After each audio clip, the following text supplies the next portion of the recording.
Hello बच्चों, कैसे हैं आप लोग।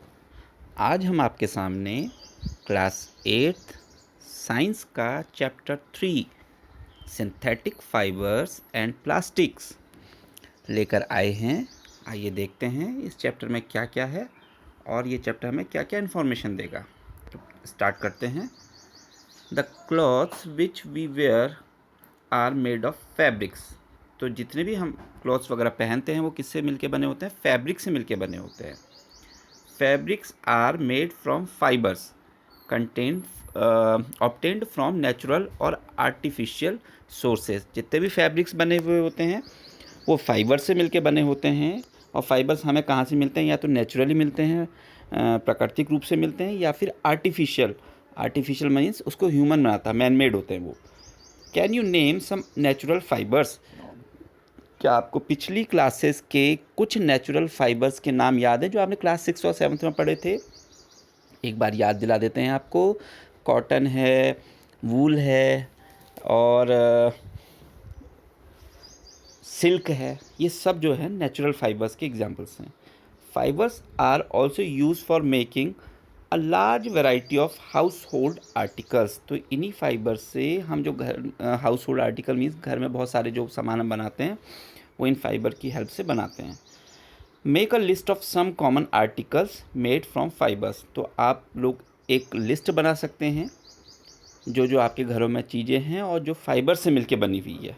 Try to separate them into those made from natural fibres and those made from artificial fibres. और उनको सेपरेट कीजिए कि कौन कौन सी चीज़ें नेचुरल फाइबर से बनी हैं और कौन कौन सी आर्टिफिशियल फाइबर से बनी हुई है। Make entries in table 3.1। तो एक टेबल 3.1 है आपके सामने। इसमें क्या क्या कॉलम है? Serial number, name of article, type of fibre, natural slash artificial. तो कौन से नेचुरल से बना है, कौन सा आर्टिफिशियल से बना है। तो कुछ चीज़ों पर हम बात कर सकते हैं। जैसे अगर हम कॉटन रोब की बात करें तो कॉटन रोब जो है वो किससे बनी होती है? कॉटन से बनी होती है, तो नेचुरल फाइबर से बन गया। ऐसे ही अगर हम नाइलॉन रोब की बात करें तो वो किससे बना होता है? वो नाइलॉन से बना होता है। और नाइलॉन जो है आर्टिफिशियल फाइबर है। तो इसी तरह से हम और भी चीज़ें भर सकते हैं जिससे कि ये टेबल हमारी फिलअप हो जाएगी। स्लीपिंग बैग्स हैं, अम्ब्रेला है, उसमें मोस्टली सिंथेटिक या आर्टिफिशियल फाइबर का यूज़ होता है, तो उनको वहाँ लिख सकते हैं। और जूट रोप जो है उसमें हम क्या कर सकते हैं? उसको हम नेचुरल फाइबर से बना होता है, तो नेचुरल फाइबर वाले कॉलम में लिख सकते हैं। तो इस तरह से हम अपने हाउस होल्ड आर्टिकल्स के बारे में लिख सकते हैं। आगे आते हैं हम लोग। वाई डिड यू लेवल सम फाइबर्स एज आर्टिफिशियल। तो आपने जो लिखा इनमें से कुछ फाइबर्स को आर्टिफिशियल क्यों लिखा? क्वेश्चन ये अराइज होता है। तो you have read in your previous classes that natural fibers like cotton, wool, silk, etc. are obtained from plants or animals। पिछली क्लासेस में आपने देखा था इससे पहले कि जो नेचुरल फाइबर्स थे वो तो या तो प्लांट से मिलते थे हमको या एनिमल से मिलते थे।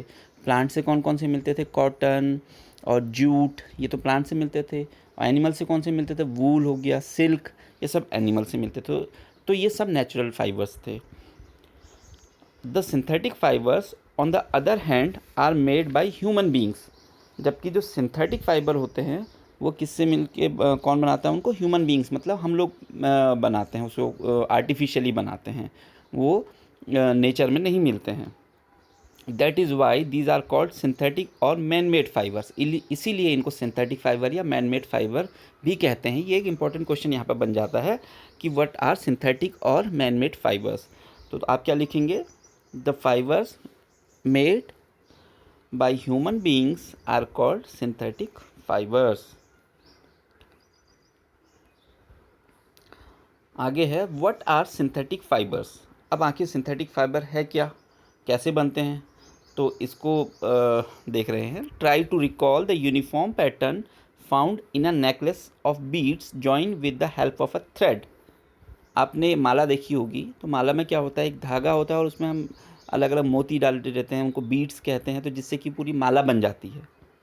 और try to join a number of paper clips together to make a long chain as in figure 3.1 B.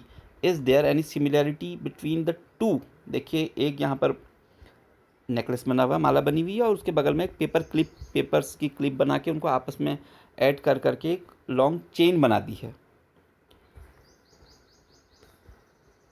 A synthetic fiber is also called a chain of small units joined together। तो जैसे ये paper clip बनी थी आपने देखी थी, उसी तरह से सिंथेटिक फाइबर भी क्या होता है, ऐसे ही छोटी छोटी यूनिट्स को मिला के बना होता है। जैसे आप देखिए यहाँ पर जो पेपर की छोटी छोटी यूनिट्स हैं, यहाँ पर छोटी छोटी यूनिट को मिला के एक लंबी चेन बन गई है, या ऐसे ही इधर जो माला है वो छोटी छोटी बीड्स को मिला के पूरी माला बन गई है। ऐसी जो पॉलीमर्स होते हैं वो भी छोटे छोटे यूनिट को मिला के पूरी एक लॉन्ग चेन बन जाती है। Each small unit is actually a chemical substance. तो जो छोटी छोटी यूनिट्स होती हैं वो एक केमिकल सब्सटेंस होती है जो केमिकल रिएक्शन से हम लोग बनाते हैं। Many such small units combine to form a large single unit called a polymer. तो इसी तरह से जब छोटी छोटी यूनिट्स मिलती है वो एक लार्ज यूनिट बनती है, उसको ही लार्ज यूनिट को ही हम कहते हैं polymer.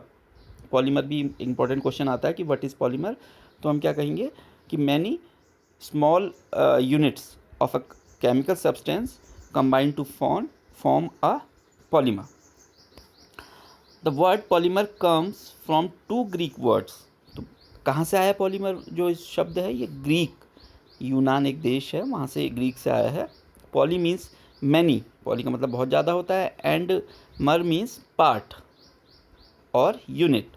So a polymer is made of many repeating units. जब एक ही तरह की यूनिट्स बार बार रिपीट करती हैं और जुड़ती हैं तो उससे क्या बनता है, पॉलीमर बनता है।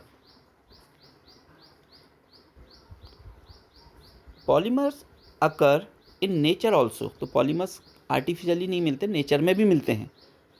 Cotton for example is a polymer called cellulose. तो जो कॉटन है वो भी किससे मिलके बना है, एक पॉलीमर से ही बना है। उस पॉलीमर को हम बोलते हैं, क्या बोलते हैं, सेलुलोज बोलते हैं।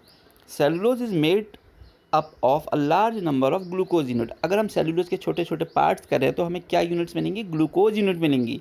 तो ग्लूकोज से मिलकर सेलुलोज बनता है और बहुत सारे सेलुलोज को मिला के क्या बनता है, कॉटन बनता है। तो अभी तक जो हमने टॉपिक पढ़ा, इस टॉपिक पे बेस्ड कुछ क्वेश्चन आंसर्स हैं। आइए अब उन क्वेश्चन आंसर्स को देखते हैं।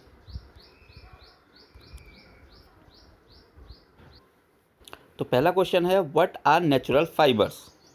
नेचुरल फाइबर्स क्या हैं, आंसर देखिए। The fibres obtained from plants and animals are called natural fibres. वो जो फाइबर्स जो कि हमें प्लांट से या एनिमल से मिलते हैं नेचुरल फाइबर्स होते हैं। For example cotton, jute, wool, silk are some examples of natural fibres. ये हम लास्ट जो प्रीवियस क्लासेस हमारी उनमें हम इसके बारे में पढ़ चुके हैं।